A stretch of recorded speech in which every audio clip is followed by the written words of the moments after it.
निर्गमन अध्याय 34। निर्गमन अध्याय 34। फिर यहोवा ने मूसा से कहा, पहली तख्तियों के समान पत्थर की 2 और तख्तियां गढ़ ले। तब जो वचन उन पहली तख्तियों पर लिखे थे, जिन्हें तूने तोड़ डाला, वे ही वचन मैं उन तख्तियों पर भी लिखूंगा। और बिहान को तैयार रहना और भोर को सीनै पर्वत पर चढ़कर उसकी चोटी पर मेरे सामने खड़ा होना। और तेरे संग कोई न चढ़ पाए, वरन पर्वत भर पर कोई मनुष्य कहीं दिखाई न दे, और न भेड़ बकरी और गाय बैल भी पर्वत के आगे चरने पाए। तब मूसा ने पहली तख्तियों के समान 2 और तख्तियां गढ़ी, और बिहान को सवेरे उठकर अपने हाथ में पत्थर की वे 2 तख्तियां लेकर यहोवा की आज्ञा के अनुसार सीनै पर्वत पर चढ़ गया। तब यहोवा ने बादल में उतर के उसके संग वहां खड़ा होकर यहोवा का नाम प्रचार किया। और यहोवा उसके सामने होकर यो प्रचार करता हुआ चला कि यहोवा यहोवा परमेश्वर दयालु और अनुग्रहकारी, कोप करने में धीरजवंत और अति करुणामय और सत्य, हजारों पीढ़ियों तक निरंतर करुणा करने वाला, अधर्म और अपराध और पाप का क्षमा करने वाला है, परंतु दोषी को वह किसी प्रकार निर्दोष न ठहराएगा। वह पितरों के अधर्म का दंड उनके बेटों वरन पोतों को और परपोतों को भी देने वाला है। तब मूसा ने फुर्ती कर पृथ्वी की ओर झुककर दंडवत की, और उसने कहा, हे प्रभु, यदि तेरे अनुग्रह की दृष्टि मुझ पर हो, तो प्रभु हम लोगों के बीच में होकर चले। ये लोग हठीले तो है, तो भी हमारे अधर्म और पाप को क्षमा कर, और हमें अपना निज भाग मान के ग्रहण कर। उसने कहा, सुन, मैं एक वाचा बांधता हूँ, तेरे सब लोगों के सामने मैं ऐसे आश्चर्य कर्म करूंगा जैसा पृथ्वी पर और सब जातियों में कभी नहीं हुआ। और वे सारे लोग जिनके बीच तू रहता है, यहोवा के कार्य को देखेंगे, क्योंकि जो मैं तुम लोगों से करने पर हूँ वह भययोग्य काम है। जो आज्ञा मैं आज तुम्हें देता हूँ उसे तुम लोग मानना। देखो, मैं तुम्हारे आगे से एमोरी, कनानी, हित्ती, परिज्जी, हिव्वी और यबूसी लोगों को निकालता हूँ। इसलिए सावधान रहना कि जिस देश में तू जाने वाला है उसके निवासियों से वाचा न बांधना, कहीं ऐसा न हो कि वह तेरे लिए फंदा ठहरे। वरन उनकी वेदियों को गिरा देना, उनकी लाठों को तोड़ डालना और उनकी अशेराना मूर्तियों को काट डालना, क्योंकि तुम्हें किसी दूसरे को ईश्वर करके दंडवत करने की आज्ञा नहीं, क्योंकि यहोवा जिसका नाम जलनशील है वह जल उठने वाला परमेश्वर है ही।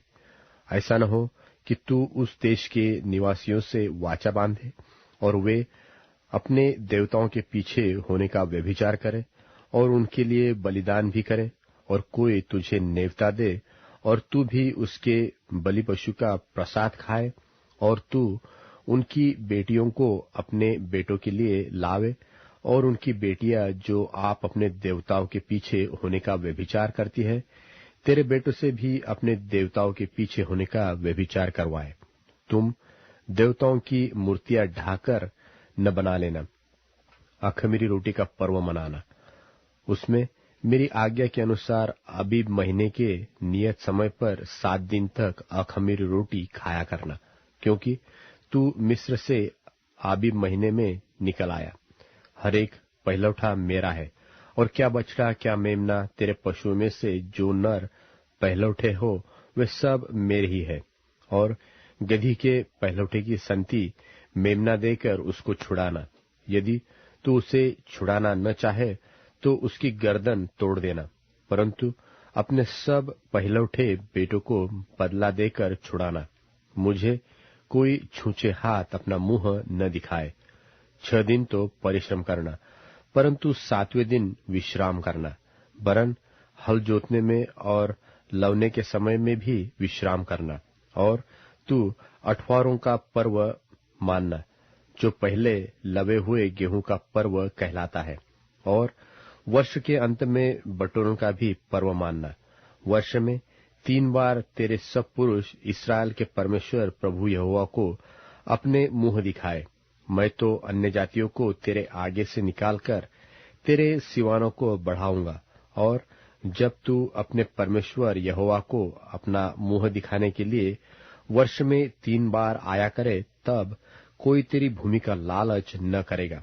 मेरे बलिदान के लोहू को खमीर सहित न चढ़ाना, और न फसह के पर्व के बलिदान में से कुछ बिहान तक रहने देना। अपनी भूमि की पहली उपज का पहला भाग अपने परमेश्वर यहोवा के भवन में ले आना। बकरी के बच्चों को उसकी मां के दूध में न सिझाना। और यहोवा ने मूसा से कहा, ये वचन लिख ले, क्योंकि इन्हीं वचनों के अनुसार मैं तेरे और इस्राएलियों के साथ वाचा बांधता हूं। मूसा तो वहां यहोवा के संग 40 दिन और रात रहा, और तब तक न तो उसने रोटी खाई और न पानी पिया। और उसने उस तख्तियों पर वाचा के वचन अर्थात 10 आज्ञाएं लिख दी। जब मूसा साक्षी की 2 तख्तियां हाथ में लिए हुए सीनै पर्वत से उतर आता था, तब यहोवा के साथ बातें करने के कारण उसके चेहरे से किरणें निकल रही थी, परंतु वह यह नहीं जानता था कि उसके चेहरे से किरणें निकल रही है। जब हारून और सब इस्राएलियों ने मूसा को देखा कि उसके चेहरे से किरणें निकलती है, तब वे उसके पास जाने से डर गए। तब मूसा ने उनको बुलाया, और हारून मंडली के सारे प्रधानों समेत उसके पास आया, और मूसा उनसे बातें करने लगा। इसके बाद सब इस्राएली पास आए, और जितनी आज्ञाएं यहोवा ने सीनै पर्वत पर उसके साथ बात करने के समय दी थी, वे सब उसने उन्हें बताई। जब तक मूसा उनसे बात न कर चुका, तब तक अपने मुंह पर ओढ़ना डाले रहा। और जब जब मूसा भीतर यहोवा से बात करने को उसके सामने जाता, तब तब वह उस ओढ़नी को निकलते समय तक उतारे हुए रहता था। फिर बाहर आकर जो जो आज्ञा उसे मिलती, उन्हें इस्राएलियों से कह देता था। सो इस्राएली मूसा का चेहरा देखते थे कि उससे किरणें निकलती है, और जब तक वह यहोवा से बात करने को भीतर न जाता, तब तक वह ओढ़नी को डाले रहता था।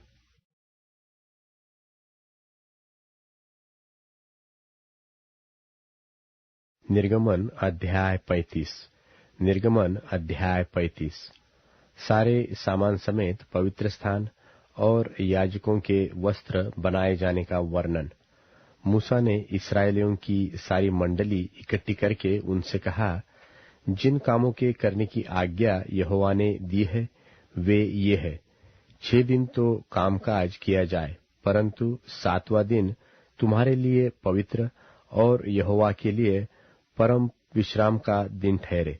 उसमें जो कोई कामकाज करे वह मार डाला जाए, वरन विश्राम के दिन तुम अपने अपने घरों में आग तक न जलाना।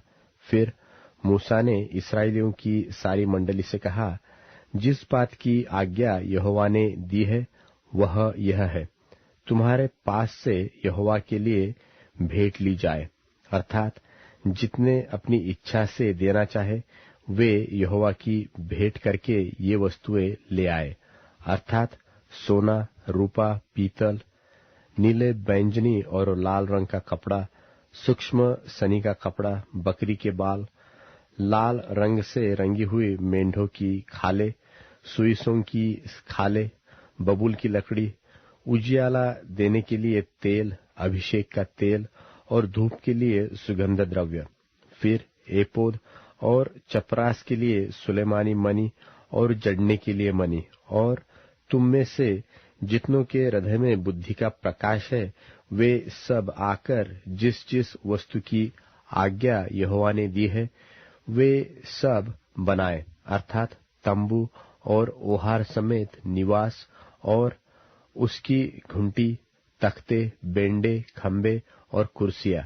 फिर डंडों समेत संदूक और प्रायश्चित का ढकना और बीच वाला पर्दा, डंडों और सब सामान समेत मेज और भेंट की रोटियां, सामान और दीपकों समेत उजियाला देने वाला दिवट और उजियाला देने के लिए तेल, दंडों समेत धूप वेदी, अभिषेक का तेल, सुगंधित धूप और निवास के द्वार का पर्दा, पीतल की झंझरी, डंडों आदि सारे सामान समेत होमवेदी, पाए समेत हौदी, खंभों और उनकी कुर्सियों समेत आंगन के पर्दे और आंगन के द्वार के पर्दे, निवास और आंगन दोनों के खूंटे और डोरिया, पवित्र स्थान में सेवा टहल करने के लिए काढ़े हुए वस्त्र और याजक का काम करने के लिए हारून याजक के पवित्र वस्त्र और उसके पुत्रों के वस्त्र भी।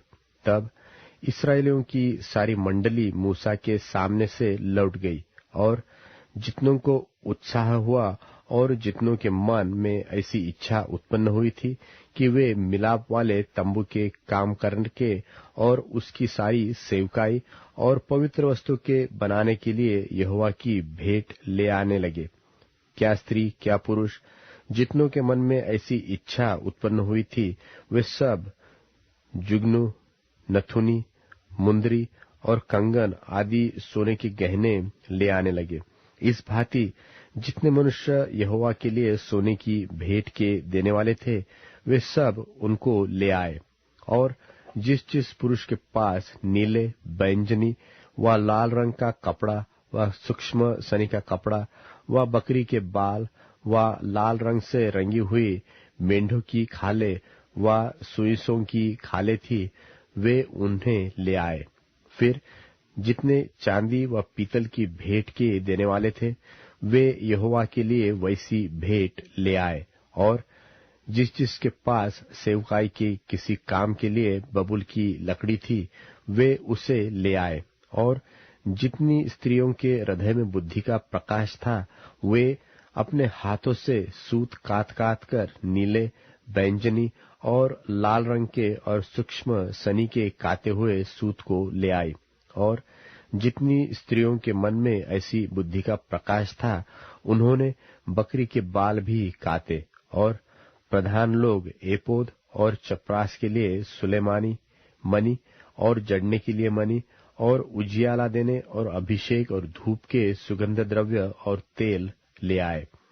जिस वस्तु के बनाने की आज्ञा यहोवा ने मूसा के द्वारा दी थी, उसके लिए जो कुछ आवश्यक था, उसे वे सब पुरुष और स्त्रियां ले आए, जिनके हृदय में ऐसी इच्छा उत्पन्न हुई थी। इस प्रकार इस्राएली यहोवा के लिए अपनी ही इच्छा से भेंट ले आए।